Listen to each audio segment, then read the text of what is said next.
What's up guys, welcome to Void of Just Gaming, your channel for fresh Arena of Valor content.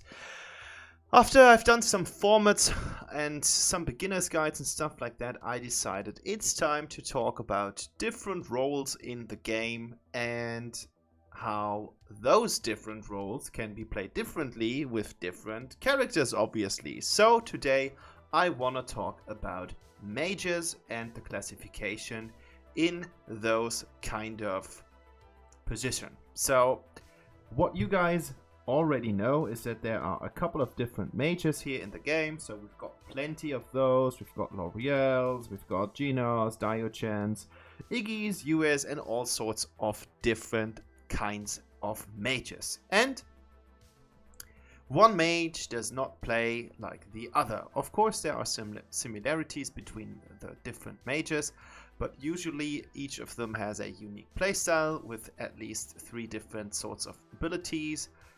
Sometimes they've got crowd control movements, sometimes they've got some sort of dash, sometimes they've got a global ultimate. So it really boils down to the individual passive and all the other abilities on how a mage is going to affect the game.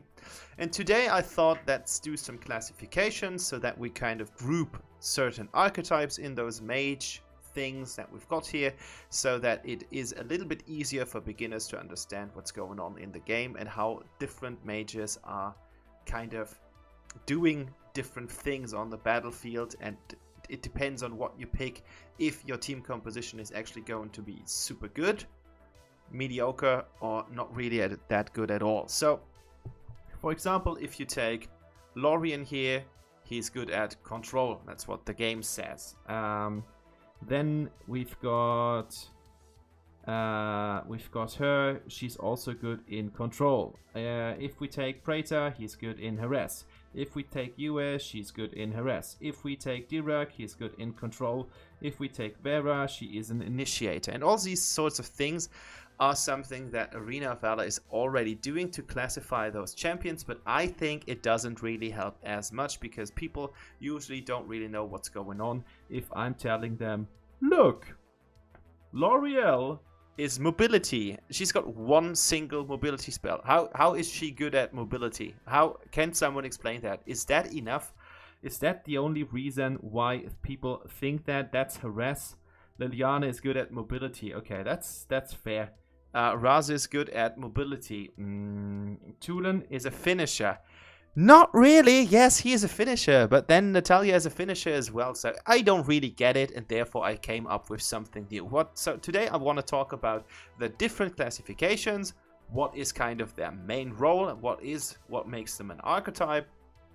And then afterwards I'm going to talk about how the basic idea of those respective classification works. So I've got a chart for you guys, and then afterwards I've got some kind of, we're going in the trial mode and I'm going to demonstrate some of those things just for a brief understanding, and that should be the rest of today's video. So if you like this kind of content and you want to see more for example warriors or tanks or something like that, tell me in the comments below. Leave a thumbs up so I know that you like the video. And of course, if you haven't subscribed to the channel and you want to see more beginners guides like these, hit the subscribe button and put on the notifications bell to never miss any of those videos. So let's get started with my super cool classification screen.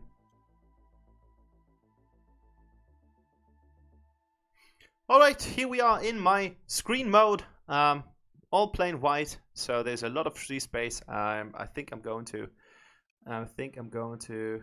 talk about it as this is, because I think that is basically enough. So coming from the whole setup that Arena of Valor has done it, I have divided some heroes into this sort of different role system. So I know that this is not the end of it. There are still some heroes missing because that was the list that I found first. So of course Iggy is missing, Aya is missing, but I know and I believe that you are smart people out there and you will get the feeling and the understanding by just looking at those 16-20 heroes. I think that is sufficient enough for you to get the grip. So what I've done is that I have kind of divided the heroes into different kind of layouts. So we've got harassing mobility, I've got pure damage, I've got CC/support roles, and then I've got poke. This is my feeling on how I would rank these heroes. Obviously, it might differ because you might have another understanding on how you are going to field some of those characters, but this is kind of going to be some sort of archetype. And why I have done it this kind of way is to kind of separate heroes into different classifications to be able to talk about that. So the first column, harassing mobility, are heroes that spend most of the time dashing around, dealing damage to the enemies, and then kind of waiting for the moment to strike and to deal the deadly blow, to be the lethal one. So all these heroes can perfectly soften up enemy heroes. For example, we've got Tulin with a great passive. We've got Liliana, who is not only able to dish out tremendous amounts of damage in a fox, but she always got really nice CC with long range in a human form. We've got the Flash, who's able to run into a fight, deal damage with his S2 and his ultimate, then go out straight immediately afterwards.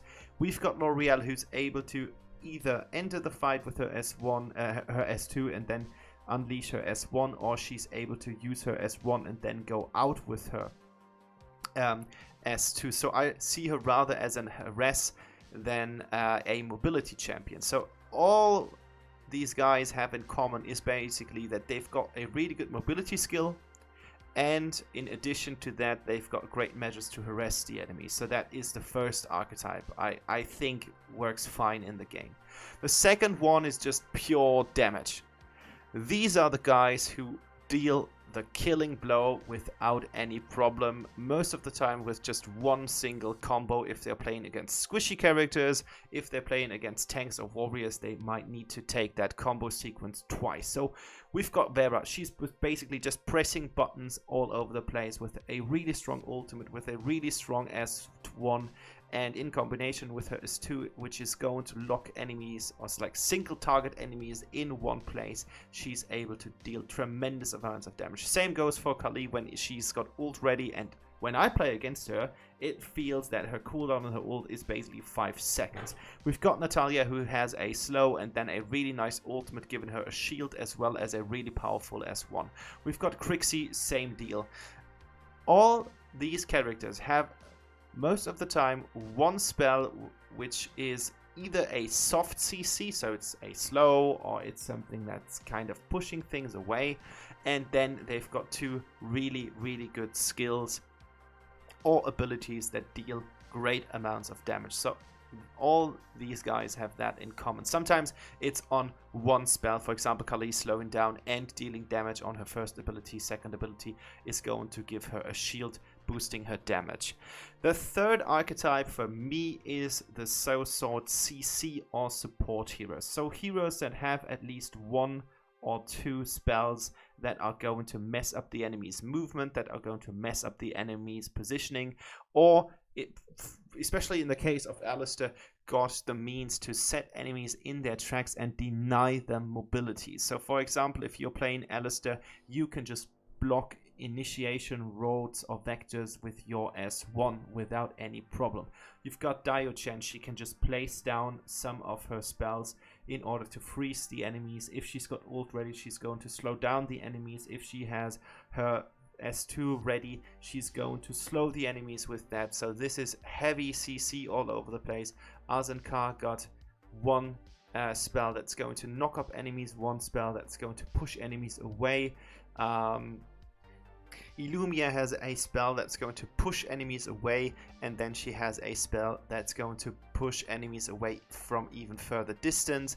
Alice has a great measure with support capabilities, because she denies a complete template with her ult, and then she's got this really nice nice kind of slow movement on it's not a slow, but she's basically pinning enemies in one place with her S1. She gets out a shield. So all these characters can play both in the mid lane as well as a support. And then we've got the poke champions that have either great damage on one single spell, such as Gildur and Raz, or champions that have unique abilities such as Maganga, who's going to stack up damage over time with his Venom ability, Ignis, who's going to be able to fire behind minions with his fireballs.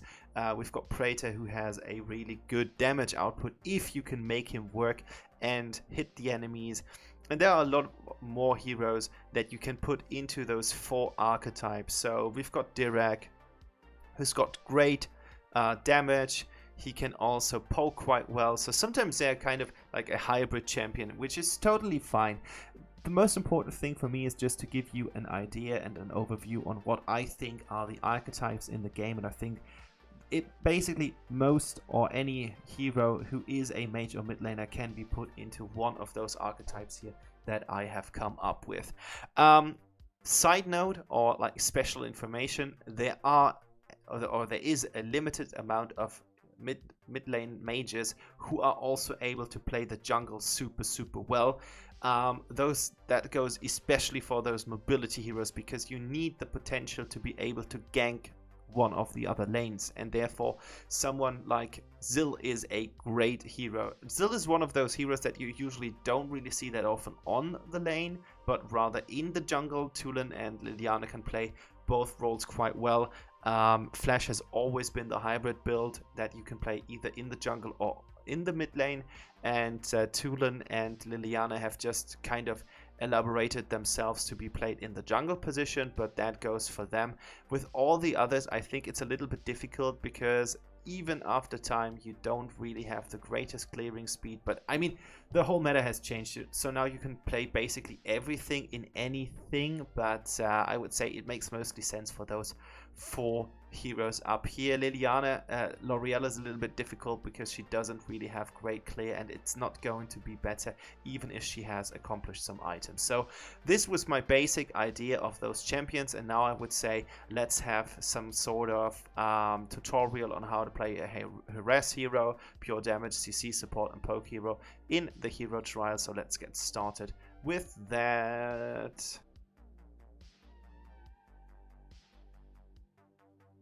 So we're going to start off first with Zill, and we are going to upgrade him so that we've got ultimate. Let's put it like that. Here we go. I'm not really going into an item here. So as I said, Zill is basically a hero that you want to play on the jungle position, and in the hero trial I'm just going to show the basic combo. So as I said, this is going to be an harass or rather champion that you are going up against with if you want to start damaging heroes in a mobility sort of sequence. And as you see, it is easy first blood here. I mean, yes, I was already level 5, but just in order to showcase, it doesn't really take much in order to make him work. He has great mobility. You can just jump over things and then hit things, and if you hit them again, you will have your counter resetted. You got this great movement, which is basically a teleporting spell, and that's going to be of great usage or great measures whenever you play a fight. And then you've got a great ultimate, which makes you untargetable, and it's pretty easy to play him quite effectively on either lanes or jungles or whatever. And I guess you guys are going to have great fun with him. Oh, the screen was gone. Okay, here we go. That was Zill. Let's continue with the next champion. So in this case, I've taken Natalia because, in my opinion, she is the archetype of the archetypes if it comes to pure damage, and she can finish off targets pretty well.